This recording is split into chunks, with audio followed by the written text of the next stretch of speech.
Hello दोस्तों, स्वागत है आपका मेरे यूट्यूब चैनल परीक्षा प्लान में। तो कैसे हैं आप लोग? आई होप अच्छे होंगे। तो जैसा कि आप लोगों को पता है कि ईवीएस में एनसीईआरटी के नोट्स बनाकर पढ़ा रही हूँ। ये शॉर्ट नोट्स हैं जो मैंने एनसीईआरटी की किताबों से बनाए हैं। तो आज ये 10वां वीडियो है, 9 वीडियो इसके पहले आ चुके हैं। तो चलिए आज की वीडियो को शुरू करते हैं। वीडियो देखने के बाद यदि आपको अच्छा लगे, हेल्पफुल लगे तो वीडियो को लाइक और शेयर कीजिएगा, और यदि आप चैनल पर नए हैं तो चैनल को सब्सक्राइब कर लीजिए। तो चलिए शुरू करते हैं आज के वीडियो को। और इसके पहले वाली वीडियो यदि आपने नहीं देखी है तो एक बार समय निकालकर उन वीडियो को जरूर देख लीजिएगा। चलिए शुरू करते हैं।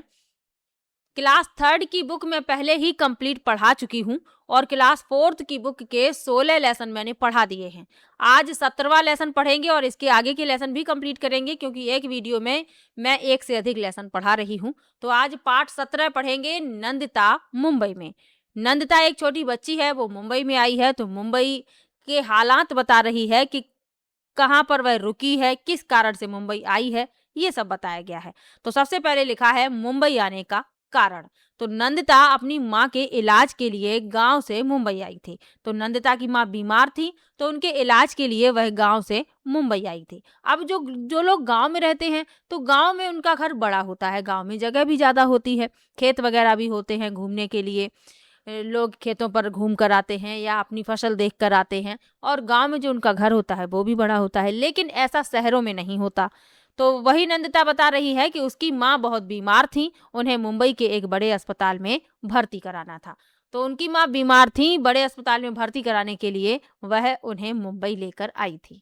अब मुंबई वो कहाँ पर रुकी थी ये भी उसने बताया है। तो मुंबई में उसके मामा का घर है और भीड़ भाड़ वाला इलाका है। तो नंदिता के मामा मुंबई के बहुत ही भीड़ भाड़ वाले इलाके की एक झुग्गी में रहते हैं। तो नंदिता के जो मामा जी हैं वह एक झुग्गी में रहते हैं, छोटा सा उनका घर है, और उनके घर में केवल एक ही कमरा है।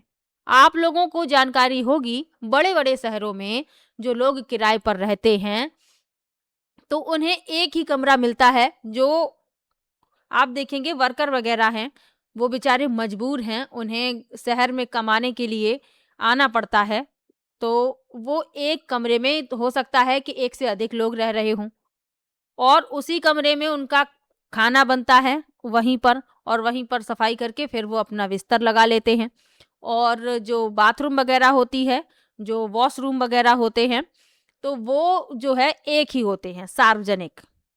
तो उस कॉलोनी के जितने भी लोग होते हैं उन्हीं का इस्तेमाल करते हैं। तो यही नंदिता बता रही है कि उनके घर में केवल एक ही कमरा है, उसी कमरे में वे बैठते हैं, सोते हैं, खाना पकाते हैं, बर्तन कपड़े धोते हैं। मामा मामी, उनकी 2 बेटियां और एक बेटा। तो इतना बड़ा परिवार मामा का है, नंदिता के मामा का।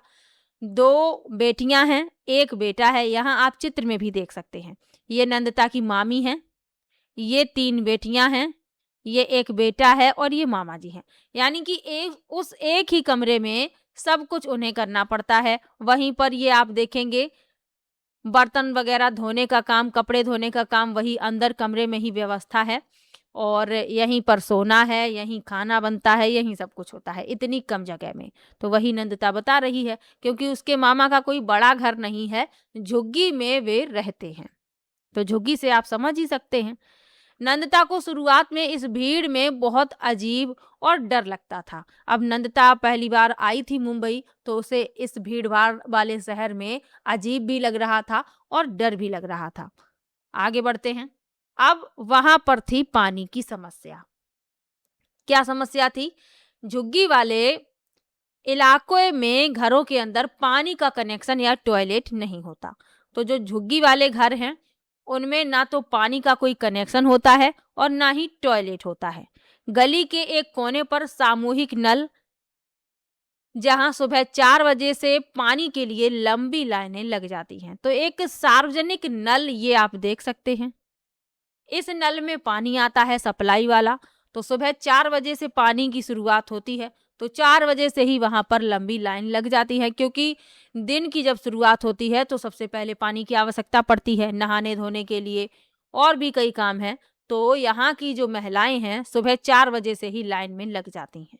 अब आप देखिए, और ये ऐसा नहीं है, अभी भी यही व्यवस्था है, अभी भी यही समस्याओं का सामना लोग कर रहे हैं बड़े बड़े शहरों में। जो ये झुग्गी वाली बस्ती होती है वहां पर अभी भी पानी की तरीके से लोग लड़ाई झगड़े करते हैं। लाइन लगती है, कतारें लगती हैं, सुबह पानी के लिए लाइन में खड़ा होना पड़ता है, तब एक दो बाल्टी पानी मिल पाता है। तो पानी को लेकर अक्सर वहाँ झगड़े और लड़ाइयाँ भी होती हैं। यदि वे समय पर पानी नहीं भर पाते तो उन्हें दिन भर पानी नहीं मिलता, क्योंकि पानी का एक निश्चित समय है, उसी समय में पानी सबको चाहिए होता है, उसी में सबको भरना होता है। यदि आप नहीं भर पाते हैं तो फिर दिन भर पानी के लिए आप परेशान रहेंगे, क्योंकि फिर उसके बाद पानी नहीं आता उस निश्चित समय के बाद। चलिए आगे बढ़ते हैं। तो यही नंदिता बता रही है। टॉयलेट की स्थिति क्या है? तो गली के अंत में एक सामूहिक टॉयलेट है, पब्लिक टॉयलेट, जिसका इस्तेमाल गली के सभी लोग करते हैं। वहां टॉयलेट हमेशा बहुत गंदा रहता था, उसमें बहुत तेज बदबू भी आती थी। अब आप समझ सकते हैं, सार्वजनिक टॉयलेट है यानी सामूहिक जो टॉयलेट है, उसमें आप इसका अनुमान लगा सकते हैं कि वह कितना गंदा होगा, कितनी उसमें बदबू आती होगी। तो शुरुआत में नंदिता को वहां जाने में बहुत उल्टी जैसा महसूस होता था। वहां पानी भी साथ लेकर जाना पड़ता है, तो पानी अपना साथ लेकर जाना पड़ता है। वहां पर सार्वजनिक टॉयलेट है, सामूहिक टॉयलेट है, तो वहां पर आप अपना पानी साथ लेकर जाएंगे, जितना पानी आप इस्तेमाल करते हैं, और गंदगी वहां पर बहुत रहती है, ऐसा नंदिता ने बताया है। चलिए आगे बढ़ते हैं। ऊंची इमारतें और बड़ी गाड़ियां। अब ऊंची इमारतों के बारे में बताया गया है, नंदिता बता रही है, और बड़ी बड़ी गाड़ियों के बारे में। तो नंदिता की मामी पास की बहुमंजिला इमारतों में फ्लैट्स साफ करने और बर्तन धोने का काम करती थी। अब जो उनकी मामी थी नंदिता की, तो जो पास की इमारतें थी, बहुमंजिला इमारतें जिनमें फ्लैट होते हैं, तो फ्लैट्स में उनकी मामी बर्तन साफ करने का काम करती हैं और झाड़ू पोंछा वाला साफ सफाई का।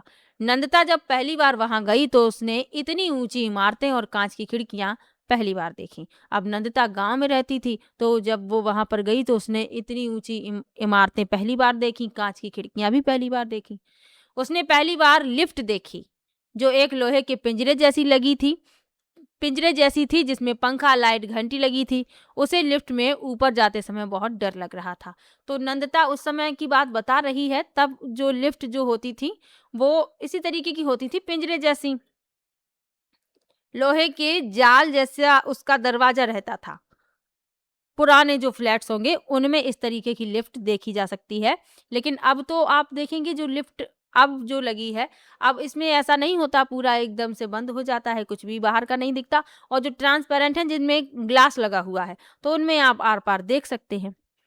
तो नंदिता उस समय की बता रही है कि एक लोहे के पिंजरे जैसी थी लिफ्ट, जिसमें पंखा, लाइट और घंटी लगी थी। उसे लिफ्ट में ऊपर जाते समय बहुत डर लगा था।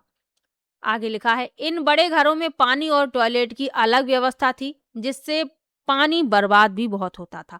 तो जो बड़े घर होते हैं, आप अपने घर में देख लीजिए और अपने आसपास के घरों में देख लीजिए, और जो फ्लैट्स हैं उनमें देख लीजिए, इनमें क्या है कि सबके घर में नल है, पानी की सब में व्यवस्था है, पानी की व्यवस्था है सबके घर में, और सबका टॉयलेट भी अलग अलग बना हुआ है। तो नंदिता ये अनुमान लगा रही है, अंतर देख रही है कि इनके घर में टॉयलेट की सबकी अलग व्यवस्था है, पानी भी यहाँ पर बहुत बर्बाद होता है, पानी की कोई यहाँ पर समस्या नहीं है। तो यही नंदिता बता रही है, जो बड़े बड़े घर है उनके बारे में। आगे बढ़ते हैं। तो ये जो नंदिता वाला लेसन है, ये यहीं पर समाप्त होता है। इसमें आपको इतना ही पढ़ना था। इसमें बस यही बताया गया है, गांव और शहर में अंतर बताया गया है, नंदिता क्यों आई है, कहाँ पर उसके मामा जी रह रहे थे, और किन किन समस्याओं का उसने सामना किया। ऊंची बड़ी गाड़ियां, इमारतें, ये सब उसने देखा, अंतर किया कि जहाँ छोटी बस्ती में, झुग्गी झोपड़ी में लोग पानी के लिए लड़ रहे हैं, वहीं बड़े घर में पानी की कोई भी समस्या नहीं है। चलिए आगे बढ़ते हैं। अब पाठ 18 है, पानी कहीं ज्यादा कहीं कम। पाठ 18 में भी पानी से संबंधित एक कहानी दी गई है, तो इसके बारे में भी जानना आप लोगों के लिए जरूरी है, क्योंकि भारत के अभी भी कई ऐसे राज्य हैं, कई ऐसे क्षेत्र हैं जिनमें पानी की समस्या अभी भी बनी हुई है। तो यही बताया जा रहा है कि पानी कहीं ज्यादा है, कहीं कम है। अब राजस्थान जैसे राज्य को ही ले लीजिए, यहाँ पानी की समस्या बनी ही रहती है, बारिश यहाँ पर कम होती है, और लोग आज भी वहाँ पर पानी को संरक्षित करते हैं, बारिश के पानी को भी संरक्षित करते हैं। तो यही इस लेसन में बताया गया है। पानी कहीं ज्यादा कहीं कम। तो पानी की कमी और बाजार का पानी, सुगना की कहानी आंध्र प्रदेश। तो सुगना जो है आंध्र प्रदेश की है। पानी की कमी और बाजार का पानी यानी कि पानी बाजार से खरीदना पड़ता है, ये बता रही है। तो आंध्र प्रदेश के नल्लामडा इलाके में पानी की बहुत कमी है। ये बात हो रही है आंध्र प्रदेश के नल्लामडा इलाके की। यहाँ पर पानी की बहुत कमी है। जब मेहमान घर आते हैं तो उन्हें पीने के लिए पानी की जगह कोल्ड ड्रिंक दी जाती है, क्योंकि वहाँ का कुएं का पानी पीने लायक नहीं है। तो जब यदि मेहमान आ जाते हैं तो उनको कोल्ड ड्रिंक पिला दी जाती है, क्योंकि वहाँ का जो कुएं का पानी है वो पीने लायक नहीं है। अमीर लोग पीने के लिए पानी बाजार से पानी की बोतलें खरीदते हैं। तो अमीर लोग जो हैं वो पीने के लिए पानी की बोतलें खरीद लेते हैं। चलिए आगे बढ़ते हैं। अब ये तो बात हो गई आंध्र प्रदेश के नल्लामडा इलाके की। अब यहाँ पर लिखा हुआ है बाजार गांव महाराष्ट्र के बारे में। पानी की बर्बादी बनाम पानी की किल्लत, यानी कहीं पर पानी की बर्बादी की जा रही है और कहीं पर पानी की किल्लत है। कैसे, समझ लीजिए। महाराष्ट्र के बाजार गांव में एक बहुत बड़ा वाटर पार्क है। यहाँ लोग मनोरंजन के लिए वाटर स्लाइड और पानी के फव्वारों में लाखों लीटर पानी बर्बाद करते हैं। इसके ठीक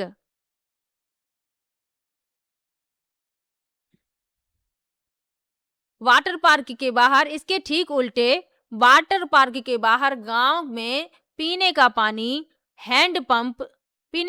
का हैंड पंप सूखा पड़ा है और लोगों को पीने के पानी के टैंकर के लिए हफ्तों इंतजार करना पड़ता है।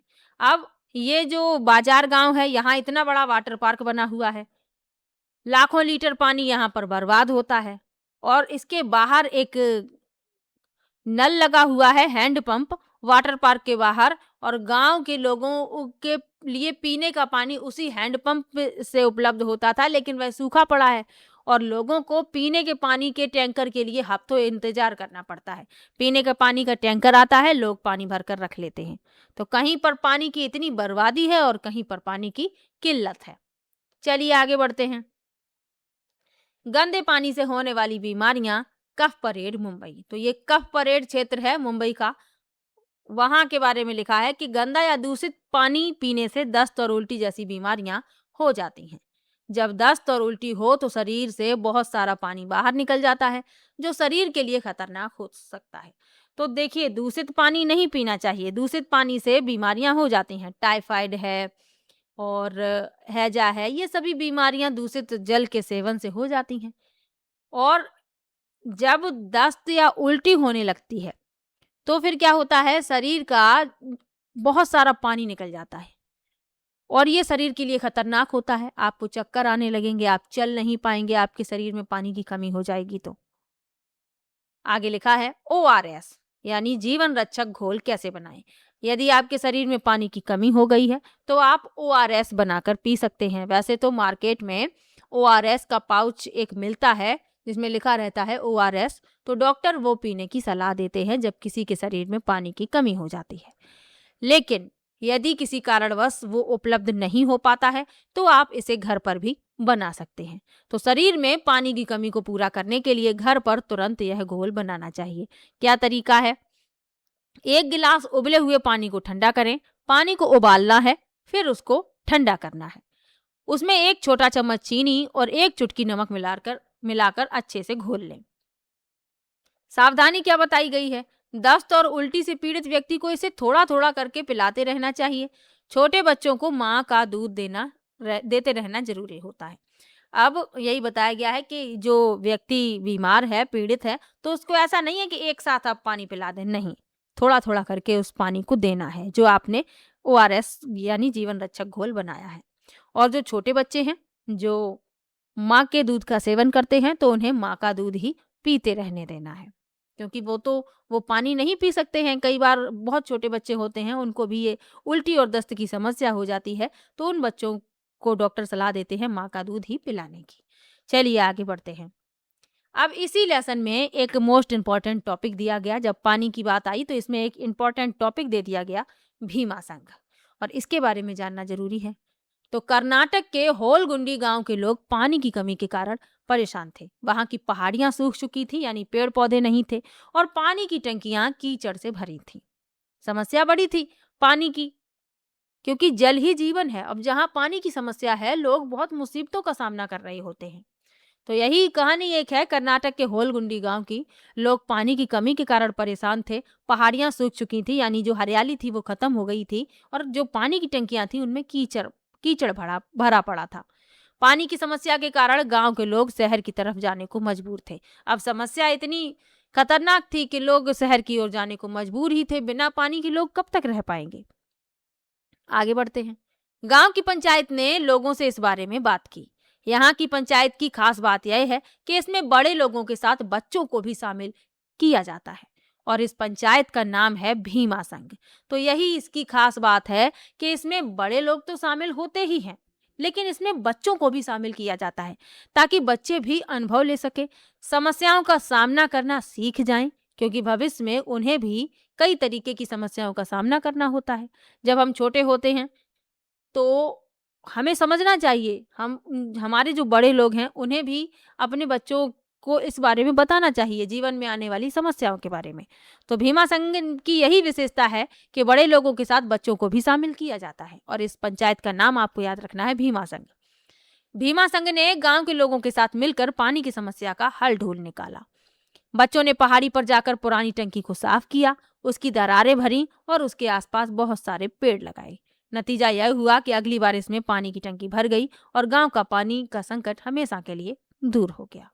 तो बच्चों ने यह सुझाव दिया कि जो पानी की टंकी है उसे साफ करना चाहिए, आसपास अधिक से अधिक वृक्ष लगाने चाहिए। वृक्ष लगाएंगे तो बारिश होगी, बारिश होगी तो पानी की टंकी जो है बारिश के पानी से भर जाएगी, और जो गांव की पानी की समस्या है वो दूर हो जाएगी। तो लोगों ने ऐसा ही किया और गांव की समस्या भी दूर हो गई।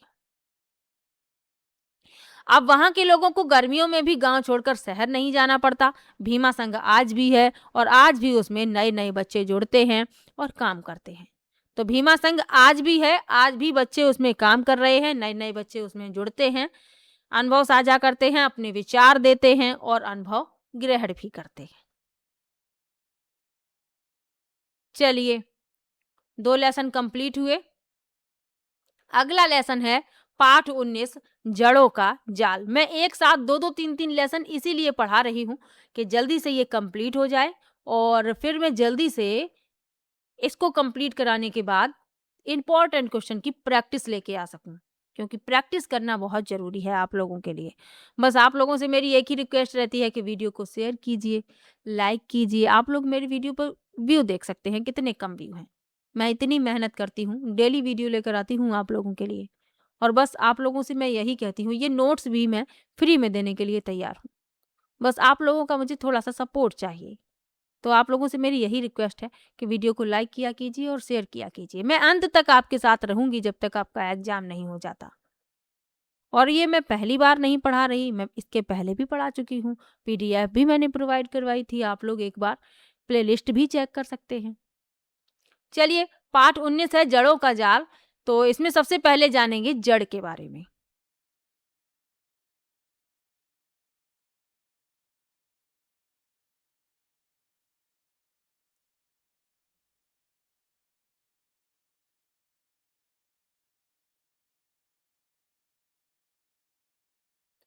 तो सबसे पहले जानेंगे जड़ के बारे में। तो पौधे का वह भाग जो जमीन के अंदर मूलांकुर से विकसित होता है, जड़ कहलाता है।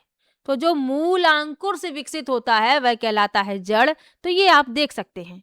अब ये ऊपर नहीं होता, बल्कि ये जमीन के नीचे होता है। इस तरीके से ये जमीन है तो ये भाग नीचे रहेगा। सभी आप लोग जानते होंगे, आप लोगों ने देखे होंगे पेड़ पौधे। ग्रामीण क्षेत्र से जो लोग हैं बहुत अच्छी तरीके से जड़ के बारे में समझते होंगे। अब जड़ों के प्रकार बताए गए, मूसला जड़ और रेशेदार जड़। मूसला जड़ क्या है? इसमें एक मुख्य जड़ होती है, ये है मूसला जड़। जैसे मूली, गाजर, इसमें एक मुख्य जड़ होती है और अन्य जड़ें छोटी छोटी सी होती हैं। देख सकते हैं ये आप, छोटी छोटी सी जड़ें ये। तो गाजर, मूली ये मूसला जड़ के उदाहरण हैं। रेशेदार जड़ क्या होती है? तो इसमें कोई मुख्य जड़ नहीं होती है, सभी जड़ें आप देख सकते हैं समान रूप से हैं। तो तो ये रेसेदार जड़ कहलाती है। इसे ही झकड़ा जड़ भी कहते हैं, तो कंफ्यूज नहीं होना है। चलिए, जड़ों के कार्य क्या हैं? पानी और खनिजों का अवशोषण करना, पौधे को स्थिर रखना और भोजन का भंडारण करना, ये जड़ों के प्रमुख कार्य हैं और ये पूछे जा चुके हैं। ऐसा मत सोचिएगा कि ये आपके लिए इम्पोर्टेंट नहीं है, ये इम्पोर्टेंट है। जो भी मैं पढ़ा रही हूँ वो महत्वपूर्ण है। जड़ों के कार्य आपको याद रखने हैं। पानी और खनिजों का अवशोषण करती है, पौधे को स्थिर रखती है, भोजन का भंडारण करती है। एक प्रश्न आपसे पूछ लिया जाए कि पौधे का रसोई घर किसे कहते हैं? कमेंट में बताइएगा जरूर। नेक्स्ट वीडियो में मैं बताऊंगी इसका आंसर। अब इसी में बताया गया घास की जड़ों के बारे में। आप सभी लोगों ने घास देखी होगी, खेतों में, पार्क में, अपने घर के आसपास घास सभी ने देखी होगी। तो घास की जड़ें जो होती हैं बहुत मजबूत होती हैं। घास का पौधा जितना जमीन के ऊपर होता है उससे कई गुना जमीन के नीचे फैला होता है। तो जितना पौधा आप ऊपर देख रहे होते हैं उससे कई गुना ज्यादा होता है जमीन के नीचे। घास में रेशेदार जड़ें होती हैं, ये भी आपको याद रखना है। यानी कि आपसे प्रकार पूछ लिया जाए तो घास में कैसी जड़ें होती हैं? रेशेदार। चलिए आगे बढ़ते हैं। बरगद की जड़ें, ये भी याद रखना है। तो बरगद के पेड़ की लटकन इसकी जड़ें होती हैं। बरगद का पेड़ आपने देखा होगा, लटकन उसमें लटकती रहती है। कई लोगों को लगता है कि ये शाखाएं हैं। ना भाई, शाखाएं नहीं हैं, ये हैं जड़ें। ये टहनियों से निकलती हैं और बढ़ते बढ़ते जमीन के अंदर चली जाती हैं। तो आप ये ध्यान रखिए कि ये टहनियों से निकलती हैं और बढ़ते बढ़ते चली जाती हैं जमीन के अंदर। ये मजबूत खंभों की तरह पेड़ को सहारा देती हैं। दूसरे पेड़ों की तरह जमीन के अंदर भी बरगद की जड़ें होती हैं। अब ऐसा नहीं कि ये लटक रही सिर्फ यही जड़ें हैं, नहीं, ये भी जड़ें हैं, जमीन के अंदर भी जड़ें होती हैं।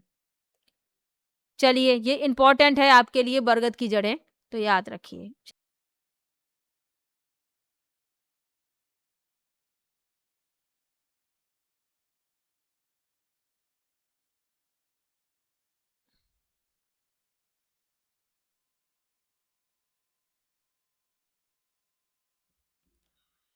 लिखा है रेगिस्तानी ओक।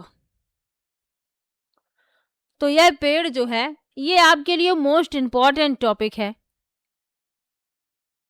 जब मैंने सीटेट का एग्जाम पास किया तब भी ये पूछा गया था। उसके बाद भी मैंने क्वालिफाई किया है। तो जब मैंने पहली बार सीटेट का एग्जाम दिया था तब ये प्रश्न पूछा गया था, कई बार पूछा गया है। तो ये आपके लिए मोस्ट इम्पॉर्टेंट टॉपिक है। इसी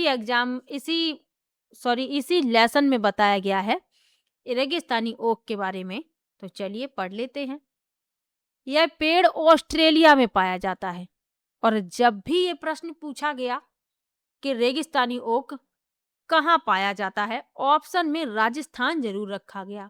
क्यों रखा गया? भ्रमित करने के लिए, क्योंकि इसका नाम रेगिस्तानी है। अब जिसको नहीं आता है तो वो जरा सा भी दिमाग नहीं लगाएगा, राजस्थान टिक कर देगा। लेकिन ये राजस्थान में नहीं पाया जाता। राजस्थान में खेजड़ी वृक्ष पाया जाता है, जिसके बारे में मैं आप लोगों को पढ़ा चुकी हूँ। तो रेगिस्तानी ओक ऑस्ट्रेलिया में पाया जाता है। लिख लीजिए, रट लीजिए, चाहे कुछ करिए, इसका स्क्रीनशॉट ले लीजिए, लेकिन याद रखिए इसकी ऊंचाई लगभग 4 मीटर होती है। इस पेड़ में पत्तियां बहुत कम होती हैं, तो इसमें पत्तियां बहुत कम पाई जाती हैं। ऑस्ट्रेलिया में ये पाया जाता है और ऊंचाई लगभग 4 मीटर इसकी होती है। इस वृक्ष की जड़ें इसकी ऊंचाई से लगभग 30 गुना गहराई तक भूमि में नीचे तक जाती हैं, जब तक कि पानी तक ना पहुंच जाए। तो इसकी जड़ें इसकी ऊंचाई की 30 गुना। तो आप अनुमान लगा सकते हैं कि कितनी गहराई तक जाती हैं, और उतनी गहराई तक जाती हैं जब तक ये पानी तक ना पहुंच जाए। कई बार प्रश्न पूछा गया कि रेगिस्तानी ओक के बारे में सत्य कथन बताइए, और 4-5 कथन आपको दे दिए गए और नीचे बताना था, नीचे विकल्प लिखे थे कि कौन से सत्य हैं। तो भाई ध्यान रखिएगा। इसके तने में पानी इकट्ठा होता रहता है। अब इसकी जड़ें पानी तक पहुंच जाती हैं, और जड़ों का काम क्या है? पानी और खनिज का अवशोषण करना। तो जड़ें पानी का अवशोषण करती हैं और ये पानी इकट्ठा हो जाता है तने में। स्थानीय लोग ये बात जानते हैं, जब कभी भी उस इलाके में पानी नहीं रहता तो लोग इसके तने के अंदर पतला पाइप डालकर पानी निकाल लेते हैं। तो वहाँ के जो स्थानीय लोग हैं, उन्हें इसके बारे में जानकारी है कि भाई इसके तने में पानी इकट्ठा होता रहता है, इस पेड़ के तने में। तो जब कभी भी वहाँ पर पानी की कमी हो जाती है तो लोग पतला पाइप डाल के पानी निकाल लेते हैं और उस पानी का प्रयोग करते हैं। तो ये लेसन यहीं पर होता है समाप्त। नेक्स्ट लेसन जो है वह है मिड डे मील के बारे में बताया गया है, मिलकर खाएं। ये नेक्स्ट वीडियो में मैं पढ़ाऊंगी। तो आज 3 लेसन मैंने कंप्लीट पढ़ा दिए हैं। वीडियो कैसा लगा कमेंट बॉक्स में ज़रूर बताइएगा। वीडियो को लाइक कीजिएगा, चैनल को सब्सक्राइब कर लीजिएगा। और कहीं पर भी आपको समस्या हो, इस एग्ज़ाम से संबंधित कोई समस्या हो और ईवीएस में कोई समस्या हो, तो आप मुझे इंस्टाग्राम पर फॉलो कर लीजिए। वहाँ पर आप मुझे डायरेक्ट मैसेज करके पूछ सकते हैं। चलिए मिलते हैं नेक्स्ट वीडियो में। वीडियो कैसा लगा कमेंट बॉक्स में ज़रूर बताइए। वीडियो को लाइक कीजिए, चैनल को सब्सक्राइब कर लीजिए। मिलते हैं नेक्स्ट वीडियो में, तब तक के लिए बाय बाय।